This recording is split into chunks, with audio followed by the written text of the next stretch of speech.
Pipkin Middle School is a priority because it has the lowest overall condition score of all SPS schools we evaluated. Most of its needs cannot be effectively resolved by renovations. Pipkin being a 100-year-old building, there are many issues that we face on a daily basis. One of those being inadequate and faulty plumbing.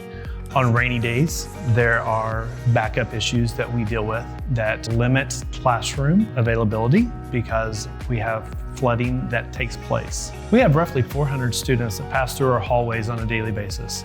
This 100-year-old design was not designed to hold that many students in that small of an area.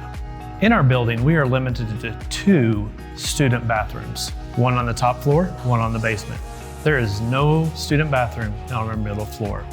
This really creates an issue during the day. The current Pipkin campus is very small and does not provide adequate outdoor space for physical education classes, sports practices, and games or other activities. The new school will be located on a larger site within the current attendance area. This will ensure Pipkin students have a facility that provides equitable access to the programs and opportunities available to other SPS middle school students. A new Pipkin would remove a lot of the barriers that we face on a daily basis. This would give students the opportunity to come to a place where they are proud to be a Pipkin Pirate.